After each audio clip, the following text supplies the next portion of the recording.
بسم اللہ الرحمن الرحیم۔ اسلامی واقعات کے دوستو السلام علیکم۔ دوستو آج کا موضوع ہے حضرت ابو الحسن نوری اور ایک یہودی۔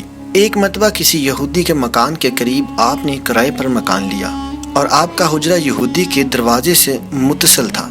چنانچہ یہودی نے دشمنی میں ایک ایسا پرنالہ بنوایا جس کے ذریعے پوری غلاظت آپ کے مکان میں ڈالتا اور آپ کی نماز کی جگہ غلاظت سے گندی ہو جاتی۔ بہت عرصہ تک وہ یہ عمل کرتا رہا لیکن آپ نے کبھی شکایت نہیں کی۔ ایک دن اسی یہودی نے خود ہی آپ سے عرض کیا، میرے پرنالے کی وجہ سے آپ کو کوئی تکلیف تو نہیں؟ آپ نے فرمایا، پرنالے سے جو غلاظت گرتی ہے اس کو جھاڑو دے کر روزانہ دھو ڈالتا ہوں، اس لیے مجھے کوئی تکلیف نہیں۔ یہودی نے عرض کیا، آپ کو اتنی اذیت برداشت کرنے کے بعد بھی مجھ پہ کوئی غصہ نہیں آیا؟ آپ نے فرمایا، اللہ تعالیٰ کا یہ حکم ہے کہ جو لوگ غصہ پر قابو پا لیتے ہیں نہ صرف ان کے گناہ معاف کر دیے جاتے ہیں بلکہ انہیں ثواب بھی حاصل ہوتا ہے۔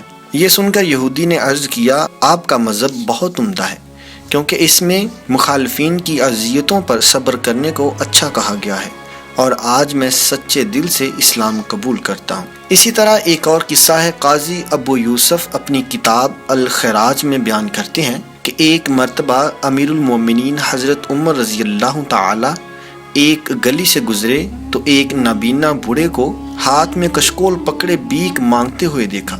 شکل و صورت سے مسلمان کی بجائے ذمہ یعنی اسلامی ریاست کو ٹیکس ادا کرنے والا غیر مسلم لگ رہا تھا۔ حضرت عمر رضی اللہ تعالی عنہ نے اس کے بازو پر ہلکی سی ضرب لگا کر پوچھا، تمہارا تعلق اہل کتاب کی کس قوم سے ہے؟ اس نابینا بیکاری نے جواب دیا، میں بیکاری ہوں۔ آپ رضی اللہ تعالیٰ نے فرمایا، تم کشکول ہاتھ میں پکڑے بھیک مانگ رہے ہو، اس کی کیا وجہ ہے؟ یہودی نابینا بیکاری نے جواب دیا، ایک تو جزیہ یعنی ٹیکس ادا کرنا پڑتا ہے، دوسرا میری زندگی کی ضروریات بھی ہیں، اور تیسرا میں بوڑھا ہوں اس لیے کما نہیں سکتا، پھر میری ضروریات زندگی کا مسئلہ کیسے حل ہوگا، اور جزیہ ٹیکس کہاں سے ادا کروں گا، اس لیے میں بھیک مانگ رہا ہوں۔ آپ نے جب اس کی بات سنی تو اس کا ہاتھ پکڑ کر اپنے گھر لے گئے اور ممکن حد تک اسے عطا فرمایا، پھر بیت المال کے خازن کو بلا کر حکم دیا، اس نابینا بوڑھے یہودی کا اور اس کی طرح